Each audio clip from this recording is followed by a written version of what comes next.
IPhone है sir, मजाक में मत लीजिए। आईफोन है, ये मजाक में मत लीजिए। एप्पल बस एक फ़ोन है, कोका कोला बस सोडा वाटर है, डिवाइस चीज़। फिर भी लोग इन्हीं ब्रांड के पीछे क्यों भागते हैं? जो चीज़ कम कीमत में मिल सकती है उसके लिए ज़्यादा क्यों चुकाते हैं? हमें लगता है ना कि हम बहुत लॉजिकल हैं, तो दरअसल हकीकत में ऐसा है नहीं। रुपए आप खर्च कर रहे हो, इतना में तो बाइक आ जाएगी। बट अब 17 का मन होगा तो ले रहे हैं। हवाबाजी भी तो करनी जरूरी है। तो शौक बड़ी चीज है, तो सब ले रहे हैं, हम भी अच्छा, ले ये रहे हैं। खाना नहीं खा रहे, आईफोन के लिए खाना नहीं खा रहे। क्या आप जानते हैं कि ब्रांड आपके ब्रेन पर किस हद तक असर करता है कि ज़रूरत नहीं होने के बावजूद आप प्रोडक्ट को खरीदते हैं, वो भी ज़्यादा कीमत देकर? जानते हैं इस वीडियो में। हम यहाँ से आपको लेकर चलते हैं नॉर्थ कैरोलिना। जी हाँ, वही नॉर्थ कैरोलिना जहाँ पे इंडियंस का जमावड़ा है, क्योंकि दुनिया की बड़ी टेक कंपनीज IBM, गूगल और एप्पल के रिसर्च सेंटर्स ऑफ ऑफिस है। आपने हाल ही में दिवाली के एक प्रोग्राम में वहाँ के मेयर्स को बॉलीवुड के गानों पे नाचते हुए देखा होगा। तो बात है साल 2008 की, जहाँ पे एक यूनिवर्सिटी ड्यूक यूनिवर्सिटी के नाम से मौजूद है, जहाँ पे कुछ रिसर्चर्स बहुत ही इंटरेस्टिंग एक्सपेरिमेंट कर रहे थे। इस एक्सपेरिमेंट में रिसर्चर्स ने लोगों को दो ग्रुप में बांटा। एक ग्रुप को IBM का लोगो दिखाया गया, तो दूसरे ग्रुप को एप्पल का लोगो दिखाया गया। थोड़ी देर के लिए ना ही कोई एडवर्टीजमेंट, ना ही कोई ब्रांड से रिलेटेड कोई डिस्कशन, और दोनों ग्रुप को कुछ क्रिएटिव वर्क करने के लिए दिया गया। तो पाया यह गया कि जिन लोगों को एप्पल का लोगो दिखाया गया था वो अपने काम में ज़्यादा क्रिएटिविटी दिखाए। बड़ी अजीब बात है। अब आपको लगेगा कि सिर्फ लोगो दिखाने से कोई क्रिएटिव कैसे हो सकता है। इसे आप इस तरह समझ सकते हैं कि खेल के मैदान में जब प्लेयर्स को आप चीयर करते हैं, उत्साहित करते हैं, उनका हौसला अफजाई करते हैं, तो आपका एनर्जी और आपका जोश प्लेयर्स की परफॉर्मेंस में असर डालता है। प्लेयर्स बेहतर परफॉर्म करते हैं। ठीक उसी तरह एप्पल ने अपने मशहूर ब्रांडिंग कैंपेन थिंक डिफरेंट के जरिए लोगों को ये महसूस कराया कि ये प्रोडक्ट उन लोगों के लिए है जो डिफरेंट है, जो आउट ऑफ द बॉक्स सोचते हैं, जिनके अंदर क्रिएटिविटी है। और यही वो असर था उन लोगों पर जिन्होंने एप्पल का लोगो देखा। सिर्फ एक छोटा सा लोगो देखकर उनके दिमाग ने मैं क्रिएटिव हूँ, मैं अलग हूँ जैसी भावना महसूस की, और उनका परफॉर्मेंस बेहतर रहा। यही ब्रांड की असली ताकत है, जो आपको सिर्फ खरीदते वक्त नहीं बल्कि सोचने और महसूस करने तक प्रभावित करते हैं। और ये कैसे होता है, इसके पीछे का न्यूरो साइंस हम आगे जानेंगे, लेकिन उससे पहले ये समझ लेते हैं कि ऐसी कौन सी स्ट्रेटेजी है, ऐसा कौन सा तरीका है जिसके थ्रू वो अपने एड कैंपेन को डिजाइन करते हैं जो आपके दिमाग पर इस तरह का असर डालता है। पहले के ज़माने में कंपनी सर्वे करती थी, कुछ सेट ऑफ क्वेश्चनायर होता था जिसके थ्रू लोगों से इंटरेक्ट करते थे और जानने की कोशिश करते थे कि लोग किसी ब्रांड को कितना पसंद करते हैं और किस तरीके से अटैच होते हैं। इस सर्वे में उनको उनका बाइंग बिहेवियर भी पता लगता था। अब आज के डेट में ऑनलाइन शॉपिंग करते हैं, उससे हर एक डेटा एक्टिविटीज़ को ट्रैक किया जाता है। इससे कंपनियों को बहुत आसानी से ये पता लग जाता है कि कस्टमर्स की क्या लाइकिंग है और वो उनका डिसीजन कैसे चेंज होता है। अब इससे एक स्टेप और आगे बढ़कर दुनिया भर में कई यूनिवर्सिटीज़ में बिजनेस और ब्रांडिंग को ब्रेन से जोड़ने की कोशिश की जा रही है। मिस्टर माइकल प्लैट, जो यूनिवर्सिटी ऑफ पेंसिल्वेनिया के न्यूरो साइंस, मार्केटिंग और साइकोलॉजी के प्रोफेसर हैं, उनका कहना यह है कि बिजनेस में डिसीजन प्रोसेस को और बेहतर समझने के लिए दिमाग में झांकना जरूरी है। सिर्फ सर्वे और बिहेवियरल इकोनॉमी से काम नहीं चलेगा। और यही सोच लेकर प्लैट और उनकी टीम ने एक बेहद इंटरेस्टिंग एक्सपेरिमेंट किया। इस एक्सपेरिमेंट में उन्होंने आईफोन और सैमसंग यूजर्स के दिमाग का MRI स्कैन किया जब वो अपने और दूसरे ब्रांड से रिलेटेड न्यूज़ सुन रहे थे। उन्होंने देखा कि आईफोन यूजर्स ने एप्पल के बारे में जब अच्छी खबर सुनी तो उनके दिमाग में वही भाव आया जो किसी के दिमाग में अपने रिलेटिव को लेकर के आता है। लेकिन चौंकाने वाली बात यह है कि सैमसंग यूजर्स के दिमाग में ऐसी कोई भाव नहीं दिखा। उनके अंदर वो पैटर्न खुशी तब महसूस हुआ जब एप्पल के बारे में कोई निगेटिव खबर सुनने को मिली। इस एक्सपेरिमेंट से ये पता चला कि कुछ लोग कोई ब्रांड इसलिए भी नहीं यूज करते हैं कि वो उन्हें पसंद है, बल्कि वो इसलिए उसे सेलेक्ट करते हैं क्योंकि उन्हें दूसरा ब्रांड पसंद नहीं है। अब यहाँ आपके दिमाग में ये सवाल आ रहा होगा कि सैमसंग भी एक ब्रांड है और एप्पल भी एक ब्रांड है, तो क्यों सैमसंग यूजर्स अपने ब्रांड्स को लेकर इमोशनली अटैच नहीं दिखाई पड़ रहे? इसका जवाब आपको उनके ब्रांडिंग कैंपेन से पता चल जाएगा। 1997 का थिंक डिफरेंट कैंपेन इसका सबसे बड़ा एग्जाम्पल है। इसमें एप्पल ने अपने प्रोडक्ट के बजाय उन लोगों को दिखाया जिन्होंने दुनिया को बदल दिया, जैसे Albert Einstein, Mahatma Gandhi, Martin Luther King, Pablo Picasso. संदेश साफ था, एप्पल का हिस्सा बनना मतलब उन लोगों की तरह हो जाना जो सीमाओं से बाहर सोचते हैं। इसी तरह शॉर्ट इन आईफोन कैंपेन, जिसमें एप्पल ने लोगों को ये संदेश दिया कि आप भी क्रिएटिव हो सकते हो सिर्फ एक आईफोन से। विजुअल्स में असली आईफोन से लिए हुए फोटोज या वीडियोस थे, कोई भारी भरकम सेटअप नहीं, कोई बड़ा कैमरा नहीं। इसी तरह अलग अलग एड कैंपेन जैसे मिसअंडरस्टूड, गेट अ मैक वगैरह के सहारे लोगों के दिल और दिमाग में एक इमोशनल कनेक्ट बनाने में कामयाब हो पाए। मतलब एप्पल सिर्फ एक कंपनी नहीं रही, वो एक कम्युनिटी, एक स्टेटस सिंबल और एक फिल्म बन गई। वहीं दूसरी तरफ सैमसंग ने कंपटीशन के रूप में शुरुआत की। मोर और लेस हर कैंपेन में आप देखेंगे कि सैमसंग कहीं ना कहीं डायरेक्टली या इनडायरेक्टली एप्पल से कंपेयर कर रहा होता है। जैसे सैमसंग का ऑन द फेंस कैंपेन, जिसमें डायरेक्टली तो नहीं बट इनडायरेक्टली एप्पल को डिग्रेड करने की कोशिश की गई। इसीलिए बहुत से लोग सैमसंग को आईफोन के अल्टरनेटिव के फॉर्म में देखते हैं। अब यहाँ पे गौर करने वाली बात यह है कि जिस ब्रांड ने जिस तरीके से अपने आप को प्रेजेंट किया, कस्टमर ने वैसा ही परसीव किया। मतलब ब्रांड तय कर रहे हैं कि आप क्या सोचेंगे, इसमें आपका अपना कुछ भी नहीं है। अब आइए समझते हैं इनके पीछे का न्यूरो साइंस क्या है। दरअसल हमारा दिमाग रियल दुनिया के लिए बना है।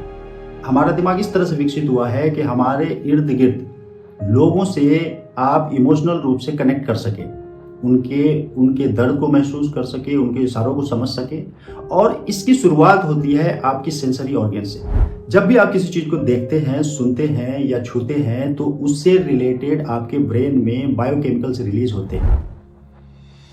उससे क्या होता है कि आपका मूड, फीलिंग्स और बिहेवियर प्रभावित होते हैं। अगर आप इस पूरे प्रोसेस को गहराई से समझना चाहते हैं तो हमारा पहला वीडियो देख सकते हैं, जहां पे मैंने डिटेल में बताया है न्यूरोकेमिकल्स हमारे दिमाग में सिग्नल कैसे ट्रांसमिट करते हैं। यही प्रक्रिया हमें इमोशनली जीवित बनाती है। लेकिन दिलचस्प बात यह है कि ये पूरी व्यवस्था रियल लाइफ मतलब असल जिंदगी के लिए है। लेकिन दिमाग की खास बात यह है कि नकल जिंदगी रियल लाइफ के लिए भी ये वैसा ही रिएक्ट करता है, क्योंकि दिमाग को इस बात में दिलचस्पी नहीं है कि सामने जो मंजर चल रहा है वो हकीकत है या हकीकत नहीं है। उसका बस काम ये है कि जो कुछ भी वो आप देख रहे हैं उससे रिलेटेड केमिकल सिग्नल ट्रांसमिट करना। यही वजह है कि चाहे असली जिंदगी में कोई घटना है या आपके मोबाइल फोन की स्क्रीन पे या सिनेमा के पर्दे पे कोई विजुअल दिख रहा है, आपका ब्रेन लगभग वैसा ही रिएक्ट करता है। खास तौर पे वो ब्रेन जो इमेच्योर है, टीनेजर्स का ब्रेन, क्योंकि वह उनका इमोशनल कंट्रोल सिस्टम अभी पूरी तरह से विकसित नहीं होता है। यही वजह है कि ये जानने के बावजूद भी कि सिनेमा के पर्दे पर दिखाए जाने वाले किरदार असल में नहीं है, वो एक्टिंग कर रहे हैं, लोग इमोशनली वैसे ही कनेक्ट कर जाते हैं, उनका हाव भाव ऐसे ही हो जाता है जिस तरह का मंजर वो देख रहे होते हैं। और बात यहाँ तक आ जाती है कि रियल लाइफ में भी उस किरदार को अपना हीरो मान लेते हैं। और फिर यही वो कमज़ोर कड़ी है जहाँ से ब्रांड अपना खेल शुरू करते हैं। वे इसी इमोशनल वायरिंग को समझकर ऐसी स्टोरी करते हैं जो हमारे दिमाग को असली अनुभव जैसे लगती है। उनकी विजुअल, म्यूजिक और स्टोरी टेलिंग हमारे ब्रेन में उन्हीं हिस्सों को एक्टिव कर देती है जो असल इंसानी अनुभव के दौरान काम करते हैं। इसीलिए जब कोई एडवर्टीजमेंट हमें छू जाता है, वो सिर्फ एक क्रिएटिव आइडिया नहीं बल्कि हमारे अंदर चल रहे न्यूरोकेमिकल खेल का नतीजा होता है। मतलब आपके दिमाग में केमिकल लोचा हो रहा होता है। जब भी आप किसी ऐड में किसी को कुछ हासिल करते हुए देखते हैं, खुश होते हुए देखते हैं, तो आपके दिमाग का मिरर न्यूरॉन्स एक्टिव हो जाते हैं। ये वही न्यूरॉन्स है जो हमें किसी और के इमोशन को महसूस करने में मदद करते हैं। एग्जाम्पल के लिए नाइकी का ये ऐड देख लीजिए।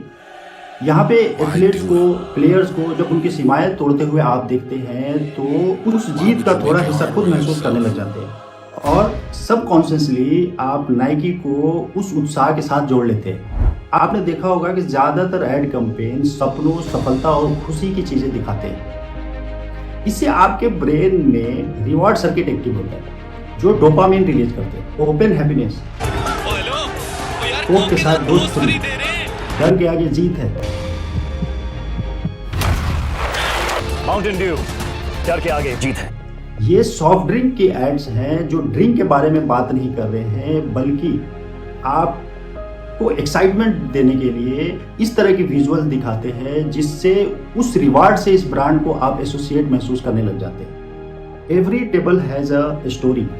स्टारबक्स की ये टैगलाइन सिर्फ कॉफी बेचने के लिए नहीं है, वो आपको वहाँ का माहौल, कंफर्ट, बिलोंगिंग और प्रीमियम एक्सपीरियंस का एहसास कराना चाहता है। जब भी आप स्टारबक्स का लोगो देखेंगे तो आपको उस एम्बियंस की याद दिलाता है जिससे आपके अंदर एक अलग तरह का भाव पैदा होता है। एमिगडाला आपके दिमाग में एक ऐसा पॉइंट है जहाँ पे इमोशनल बॉन्डिंग और मेमोरी से रिलेटेड चीज़ें मुंसलिक होती हैं। जब कोई ब्रांड कहानी या अनुभव के जरिए इमोशन पैदा करता है तो आपके दिमाग में यही रीजन एक्टिव हो जाता है और इसका असर ये होता है कि ब्रांड सिर्फ नाम और लोगो नहीं रह जाता बल्कि महसूस करने वाला एक भावना बन जाता है। गूगल का ये ऐड आपको याद होगा, रीयूनियन, जहां इंडिया और पाकिस्तान के दो दोस्त सालों बाद मिलते हैं। अब यहाँ पे गौर करेंगे, इंडिया और पाकिस्तान का एक इमोशनल कनेक्शन है। गूगल इस ऐड से आपको इमोशनली कनेक्ट करता है। दो बूढ़े दोस्त सालों बाद मिलते हैं, कहानी प्यार और इंसानियत की भावना से जोड़ता है। इससे गूगल सिर्फ एक सर्च इंजन नहीं रहता बल्कि कनेक्शन और उम्मीद का एक प्रतीक बन जाता है। कुछ मीठा हो जाए। इस ऐड से कैडबरी अपने प्रोडक्ट को सेलिब्रेशन और फैमिली बॉन्डिंग के इमोशनल एहसास से जोड़ता है। जब इस तरह के कैंपेन बार बार दिखाए जाते हैं तो आपके ब्रेन में ऑक्सीटोसिन रिलीज होता है जो कि ट्रस्ट बिल्ड करता है। यही वजह है कि बहुत सारे लोगों को ये कहते हुए सुना होगा कि हमें इस ब्रांड पे ट्रस्ट है। इन शॉर्ट, ब्रांड सिर्फ प्रोडक्ट नहीं बेच रहे होते हैं बल्कि आपका पहचान, सोच और महसूस करने के तरीके को शेप करते हैं। ब्रांड अपने प्रोडक्ट के इर्द गिर्द एक जाल बुनते हैं। इससे उन्हें दो तरह के फायदे होते हैं। पहला ये कि जो कस्टमर बनते हैं वो लॉयल कस्टमर बनते हैं, वो बार बार उनके प्रोडक्ट को परचेज करते हैं। दूसरा, जो उनका टारगेट ऑडियंस है वो बढ़ता है। फॉर एग्जाम्पल, अगर कोका कोला अगर सिर्फ अपने प्रोडक्ट से रिलेटेड स्पेसिफिक एडवर्टीजमेंट करेगा तो वो बस एक कोल्ड ड्रिंक बन के रह जाएगा और वो भी सीजनल मौके पर लोग खरीदेंगे, जैसे रूह अफ़ज़ा।